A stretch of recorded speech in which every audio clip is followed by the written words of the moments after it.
Hello, my name is Sabrina Meichtry. I'm a therapist with Stateline Mental Health out of Beloit, Wisconsin, and the majority of my practice takes place within the Brodhead School District, all the way from elementary school, middle school to high school.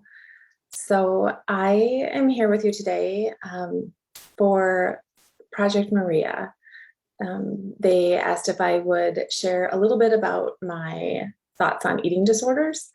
And I bring those thoughts to you today, both as a trained therapist and also my own eating disorder recovery. So here we go. We'll see if it's any help for you. The biggest thing that I would like to share with you about eating disorder recovery is that it is long. It's hard, and it is entirely worth it. I think one of the things that anybody looking for treatment for any ailment, mental health, physical health, spiritual health, anything like that, the thing we're looking for is what's going to make me feel better the fastest. I don't feel well. I don't like how this feels. Please help me feel better. And I know for my own journey, that's very much what that looked like, right? Okay, if I could find the right diet, if I could find the right self-help book, if I could find the right therapist, if I could find the right anxiety medication, if I could find the right supplement, if I could just find the right next piece that would fix me, that would make me whole and complete and better. And man, that journey is long, is frustrating. And I wish in hindsight along the way, I had someone to tell me, hey, this is going to be a long struggle and there's no easy fix for it. And I'm going to be here with you through it. I'm going to be patient with you. I'm going to ride the waves with you. I'm going to help you learn how to handle feeling uncomfortable. I'm going to increase your tolerance for distress, because really that's how anybody gets better. That urge to fix what's broken, that urge to soothe ourselves with restriction or with binging, with purging, with whatever that fix is for the person. The ache to do it is because of a dislike for the current moment, right? I don't like how my body looks and feels right now. I don't like the situation I'm in at home or at school or at work. I don't like wondering if everybody is talking about me. I don't like what people are saying about me. I don't like how my body looks, how my body feels.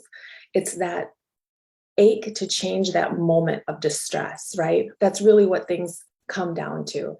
And if I can't fix all of what distresses me, I have this one out I can do that at least distracts me from it, right? I can create my own level of pain or distress that is going to still not feel well, but it's a distress or a pain I know. I know what it feels like to ache with hunger. I know what it feels like to feel so unwell from a binge or a purge. That I know, so it's a controlled entity. But the idea of learning how to sit with dis-ease or distress, how to sit with that, that's harder. And it is undoubtedly the key to recovery. I am a week shy of 42 years old, and I will still say I'm in recovery because it's an active mindset.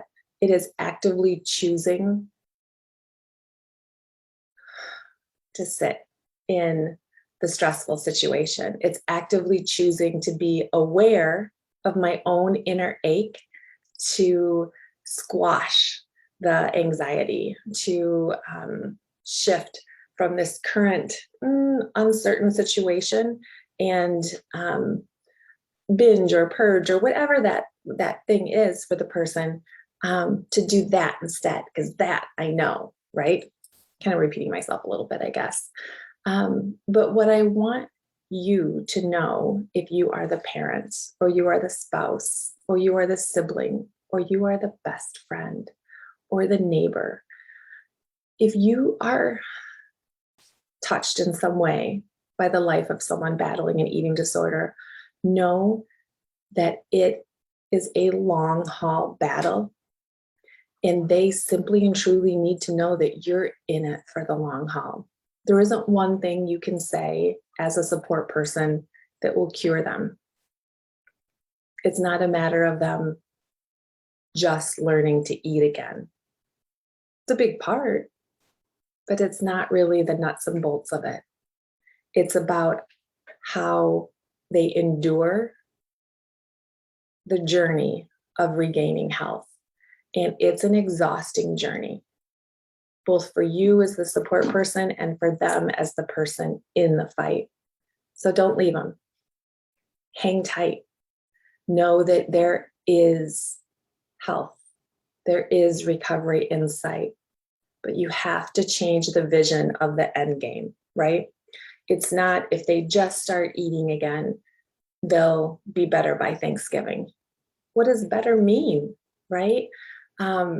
Better can mean a stretch of time without relapses, active relapses.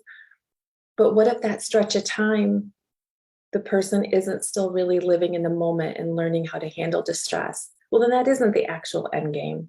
There's more of recovery yet to come, right? So maybe how we get to health in an eating disorder, maybe how we get to health in a world programmed to push for perfection and improving your body and things like that. Maybe the real end game isn't to get to a point where there's never food concerns or there's never body image issues. Maybe the real end game is learning how to live in the moment, whatever that moment is, with distress or anxiety, but being able to ride that smaller wave and trusting that that anxiety, that moment of tension can and will pass. And you do have the grace, the strength, and the ability within you to ride that wave. Those are the skills that we want to teach in therapy. It's not just teaching you a new diet regimen or a new news feed to have in your media.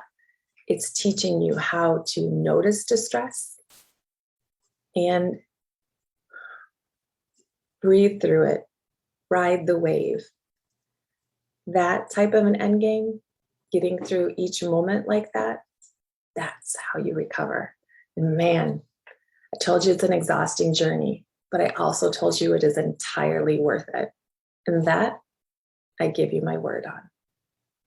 Thanks. If you have any questions, again, my name is Sabrina Meichtry, and I'm a therapist with Stateline Mental Health, located in Beloit, Wisconsin. And I wish you well.